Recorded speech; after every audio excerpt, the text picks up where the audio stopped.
बाबा रामदेव जी ने, स्वाभिमान आंदोलन के साथ जुड़े हुए सिपाहियों ने और नरेंद्र मोदी से व्यक्तिगत रूप से जो अपेक्षाएं रखी है, हम जी जान से उसको पूरा करने की कोशिश करने वाले लोग। पूरे विश्व में प्रसिद्ध हैं योग गुरु के रूप में।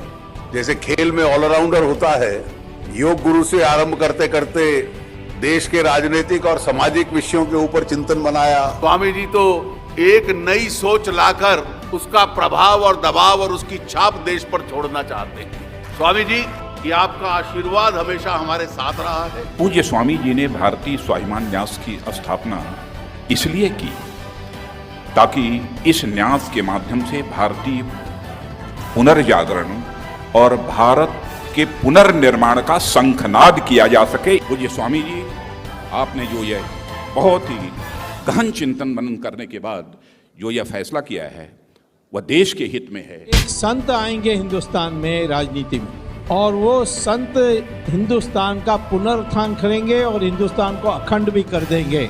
एक 7-8 साल पहले मैंने रामदेव जी स्वामी जी को देखा।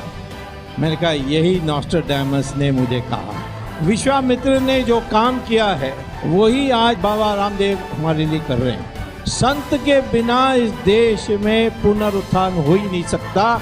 आज हमारे पास एक संत। 20वीं शताब्दी में जो सबसे ज्यादा हेल्थ फॉर ऑल के गोल को अचीव करने के लिए हीलर ऊर्जा प्रतिपादित होगी, वो भारत के पतंजलि योग के माध्यम से होगी। और विशेषकर जो उन्होंने सारे देश और दुनिया को योग के माध्यम से एक आदर्श जीवन जीने के लिए जो प्रेरणा दी है, उसके लिए ये सारा देश और विश्व स्वास्थ्य संगठन उनका हमेशा ऋणी रहेगा।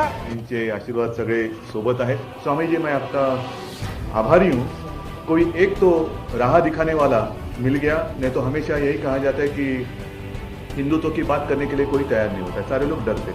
आदरणीय स्वामी जी, तुम्ही मला इथे बोलायची संधी दिली, मी माझं सौभाग्य समजतो। आणि तुमच्या सर्वांबरोबर मला गप्पा मारण्याची संधी दिली, हे माझं खरं सौभाग्य आहे। कि बाबा रामदेव जी सन 2014 में जिस धर्म युद्ध की तैयारी कर रहे हैं, देश का अल्पसंख्यक, देश का मुसलमान बाबा रामदेव जी के साथ कंधे से कंधा मिलाकर खड़ा होगा।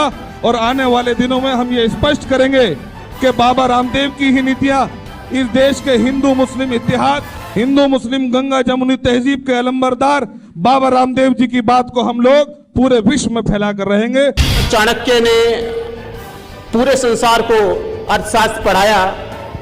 आज के युग के चाणक्य बाबा रामदेव जी महाराज जी हमारे मध्य हैं। पर एक व्यक्ति, उनकी प्रेरणा की वजह से मैं आया हूं, और वो है स्वामी रामदेव जी।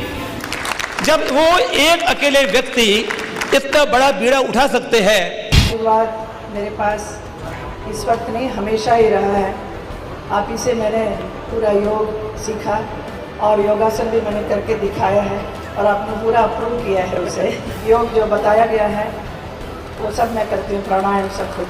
बहुत आभारी हूँ बाबा जी की, क्योंकि इन्होंने मेरे को इतना समर्थन दिया, आशीर्वाद दिया, और उम्मीद करती हूँ कि इनका आशीर्वाद हमेशा हमारे साथ रहेगा।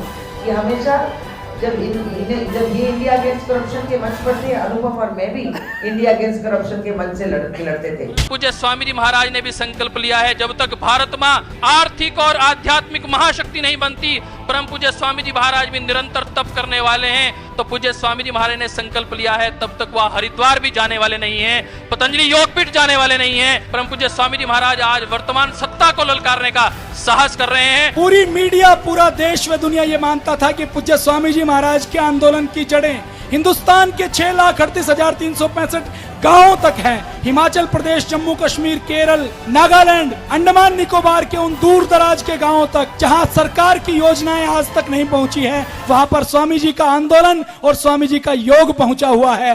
बाबा पूरे राष्ट्र को, योग को केंद्र में रखते हुए हर क्षेत्र में लोगों को खड़ा करना चाहते हैं। धन्य है पूज्य स्वामी जी महाराज, जिन्होंने गुफाओं में छिपे हुए योग विज्ञान को जन जन का और घर घर का एक आयाम बना दिया। जैसे बाबा ने 9 मास तक पतंजलि पीठ में जाने की जो प्रतिज्ञा की है, यदि भारत स्वाभिमान के लिए और भारत नव निर्माण के लिए जो भी कुछ करना है, लेकिन ऐसा राष्ट्र को निर्माण करने वाला जोगी पुरुष इस काल के अंदर में रामदेव जी महाराज सिवाय मेरे कोई नहीं दिखाई पड़ता। स्वामी जी का हम सपना सजाएंगे,